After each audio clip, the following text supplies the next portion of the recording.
Rewriting system is said to possess the Church-Rosser property if and only if this type of relation implies this type of relation for all objects x and y. What is these types of the relation? They have these two types of the relations here. Let's review them. Actually, the first of these relations, this is a double arrow, this star, it's built on top of the simple reduction relation, which has notation of just arrow. So we add to this relation the symmetry, transitivity, and reflexivity. And actually this means that there is a path from this x to y, and this path is length of the 0, 1 or more arrows, or rewriting arrows. And this actually is a relation of the confluence. These things said to us that if they have x and y, and this x and y must confluence into some d, so where must exist some d to which these x and y have paths. A rewriting system possesses the Church-Rosser property if and only if it is confluent. So actually this means that these definitions are equivalent. In a rewriting system, the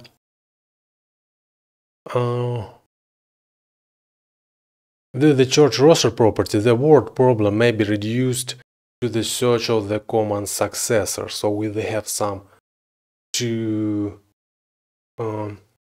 terms, we can go up and find common successor of them, from which we can go to these two terms. And also in the Church-Rosser system, an object has at most one normal form. Okay. So they say that the object is in a normal form, then they can't apply to this object any more rules to rewrite it to some other objects. And this proposition very easy to prove, I think. So let's imagine that they have two normal forms of some object. This means that we start from some object and go by arrows into two objects. And now they say that they in normal form. This means that we can't do any more reductions on these objects. We can't have any errors somewhere. We stop at them. But they have the Church-Rosser property or confluence, and it says to us that if they can go from these objects relates, and they relate because we start from some point and go to them. This must imply that also the confluence relation on these objects exists. This means that it might go into some point, okay, into some final point. But at the start of our proof say that they can't be reduced anymore. There is no out there, so they have contradiction. So this means that we have only one, at most one normal form. Or maybe they can be in situation where there is no normal forms at all. So for example, in the lambda calculus they have this irreducible expression, so we can do infinitely many reductions here, and get the same expression again and again. So this means that our process is not terminating at all. But if we terminate at some point, this point will be always the same, only one. In lambda calculus, if we go from abstract writing system to a lambda calculus, we can say that there exists a Church-Rosser theorem states that then applying reduction rules to terms, the ordering in which reductions are chosen does not make a difference to eventual result. So we always, no matter which path they choose to go from some lambda term by reductions, we always, if they stop, we always stop at some point. But we not, I not say that they always stop. There is some days then they cannot stop. Okay. But if this stop exists, and also maybe exists some infinite way, from this infinite way we can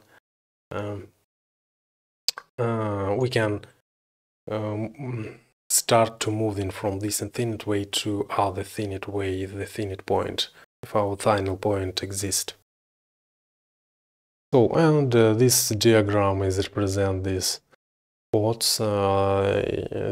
Show we have here term A, and we go from this term A by reductions to B and C. And here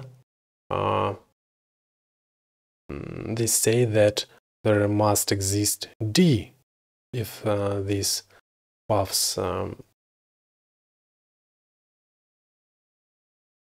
if we have if the final term in a normal form exists, then this D must exist. And this term can be equal to either B or C.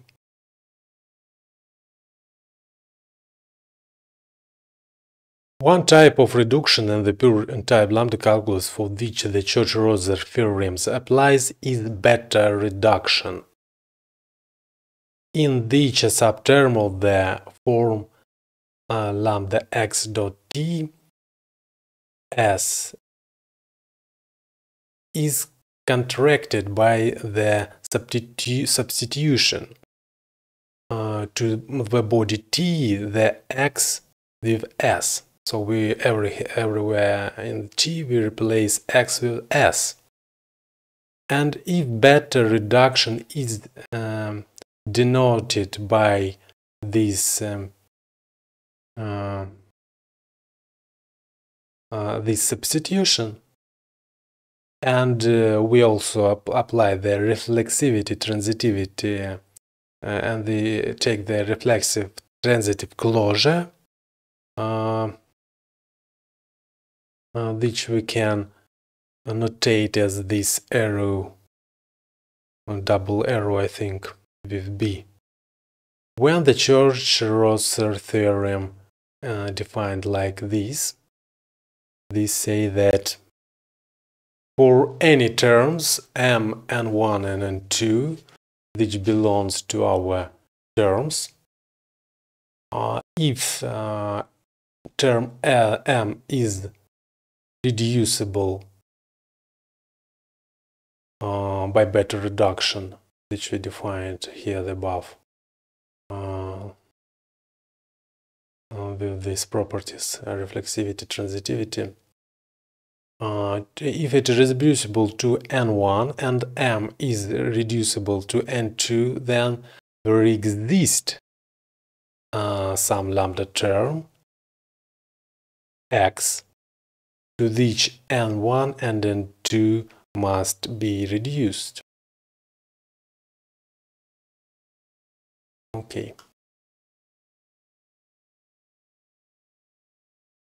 And the consequence of this property is that two terms equal in lambda b must reduce to a common term.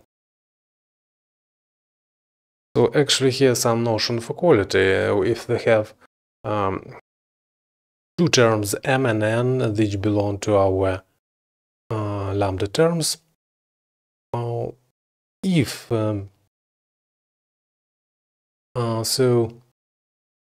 we can provide equality of two terms from our lambda calculus, then exists some x for which we can better reduce our x from n, and x from n also can be reduced.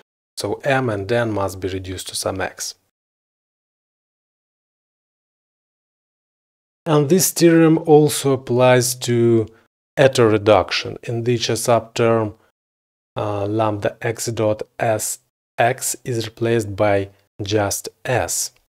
So we can see here that in the terms of application these two terms equivalent, and it also applies to beta heteroreduction.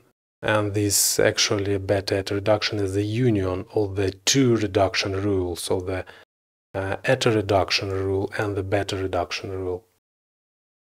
The Church-Rosser theorem also holds for many variants of lambda calculus, such as the simply type lambda calculus, many calculi with advanced type system, and Gordon-Plotkin's beta value calculus.